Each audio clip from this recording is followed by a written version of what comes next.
Nou Psalm 29 vers 11 sê dat God gee krag aan sy volk en hy seën sy volk met vrede.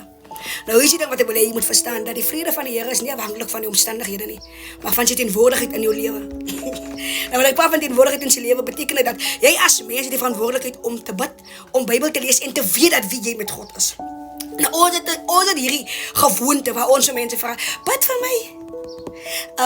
Julle, wat ek wil vir my bid vir my gesin, bid vir my huwelik, bid vir my ma, bid vir my pa, bid. Hoekom?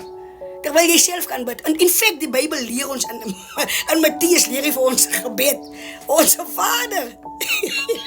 Maar jy die gewoonte, sê so die gewoonte dat jy glo ander mense om vir jou goed te doen en dis hoekom dinge nie vir jou gebeur nie, want hulle bid nie met dieselfde hart en gevoel hoe jy dit voel wanneer jy bid. Wanneer jy bid jy met 'n intensiewe gevoel binne jou.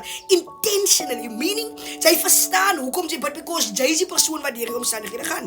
Nou vra jy vir my om te bid, nou bid ek omdat jy vra ek moet bid, want ek weet nie wat jy voel nie, because ek kan nie voel wat jy voel nie. Dit het tyd geword jy vir jouself bid. Praise your way out.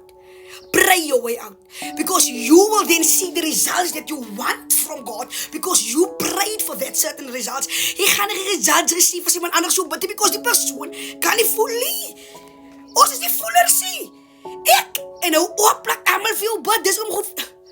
Wat of my suster, weet jy wat, want my finansies kan nou nog nie kom nie, ek wag nou al 15 maande, en die UIF, en die REF, en die SEF, en die MEF is nog uitbetaling. Hoekom is uitbetaling? Want jy deel jou informatie met verkeerde mense wat jy nie verstaan nie, mense wat jy nie voel, en mense wat nie weet waar jy gaan nie. Hou op, so deelig is jou naam aan, share it. Loop, deelste, nou op. Die probleem wat ons het is dat ons moet begin bid intentionally en begin serious word met hoe ons God in ons lewe wil hê. Die teenwoordigheid van God soek. Dressing floor toe gaan, doorsvloer toe. Praat met die Here asof jy met jy skinder, né? Jy skinder, lekker skinder. Praat met die Here of op 'n verhouding en in 'n manier en wat jy weet dat as jy die result sien, dan moet jy sê dat die is die Here, because jy weet wat jy gevra het. Jy weet hoe jy gevoel het, sodat wanneer die ding kom waaroor jy gebid het, kan jy erkenning gee dat die is van die Here af, because sommige kere word dat deure opgemaak wat regtig waar nie van God af is nie. Maar omdat jy desperaat is, vat jy en jy val in 'n struik van 'n deur wat van die duiwel afkom. Ja, want hy maak ook deure oop. Nie alle werke wat jy kry is van die Here af. Ek wil hê jy moet verstaan. Die Here se deure hou jou nie van die werk van God af nie. Hey, nou praat ek net te veel of ek praat net te diep. Ek wil hê jy moet verstaan die werk van die deur wat die Here oopmaak, kan jou nie van dinge afhou wat te doen is met die Here nie.